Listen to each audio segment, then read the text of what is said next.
One of the biggest pushbacks against homeschooling is that whole fear that you're going to indoctrinate your kids, which I totally get because some moms accidentally do indoctrinate their children because they don't know this hidden weapon against raising a repeater. So let's unpack how to teach your child to think for themselves. Hi, and welcome back. My name is Natalie Burns, and I support homeschooling moms to find the freedom to reflect who you are as a family through the way that you teach so that you can deepen your connection with your child. And how you choose to approach homeschool teaching is fully in your control. You do not need to raise a repeater. You can encourage your child to think critically, to think creatively, and to approach new situations with curiosity and questions. I am going to show you how to do that today so that you don't accidentally indoctrinate your children with the way that you teach them. But before we get started here, what exactly is indoctrination? What does that mean? Well, indoctrination is all about teaching what to think, which is totally opposite to the essence of homeschooling, which is around teaching your child how to think for themselves. Oxford Dictionary describes indoctrination as the process of teaching a person or group to accept a set of beliefs uncritically. So right off the bat here, I see that the answer is to teach our children to think critically for themselves and not to impose our belief systems on them. And I know, whoa, that was a big statement. How do we do that gracefully and yet still teach our family values without teaching our children that they must believe everything that we believe? Let's look at an example here. Have you ever changed your mind about something?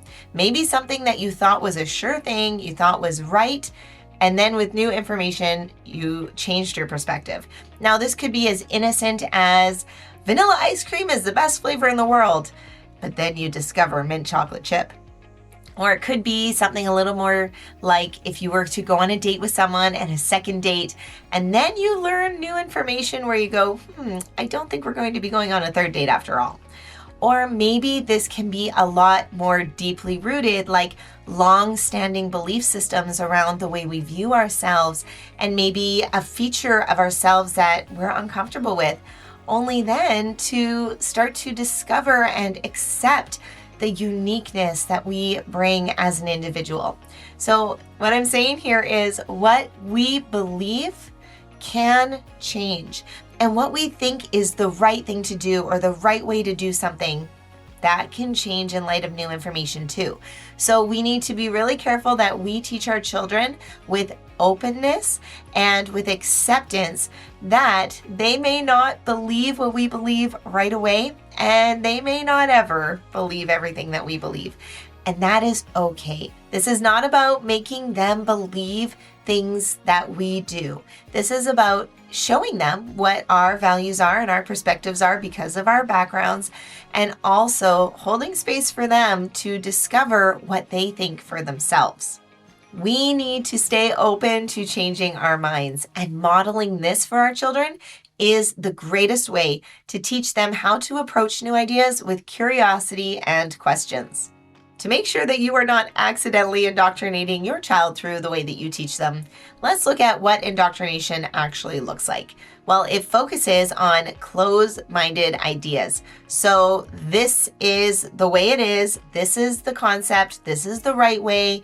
There's no other way. You're wrong if you do it differently.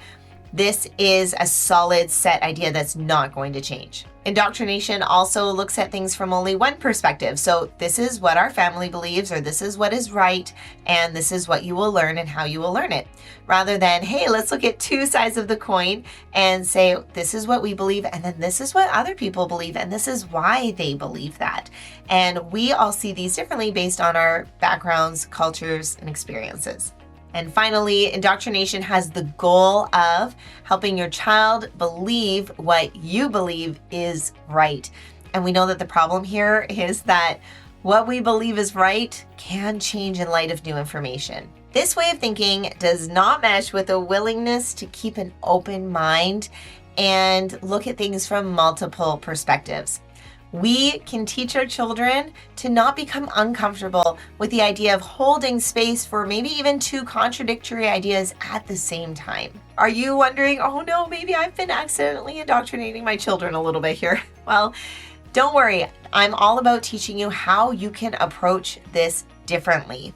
The solution is to teach more than one perspective and to teach them to come up with ideas for themselves. Because teaching is not about telling our children what to think. It's about teaching our children how to think for themselves so that they can learn how they think and learn. And I hear you saying now, okay, Natalie, I know I need to change my approach and I know I need to teach them how to think, but how do I teach them to do that?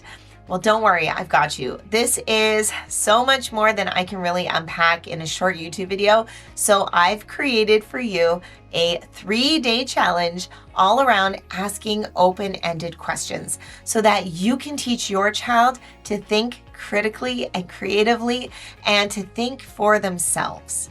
Not only is this 3-day challenge including training for how to ask your child these kinds of questions, it's also a challenge so that you can learn how to apply this in your homeschool super quickly. I absolutely love open-ended questions because they are the easiest, they are the most accessible, and not to mention, they are the most effective way to draw out deeper levels of learning for your child. This is how you teach critical thinking.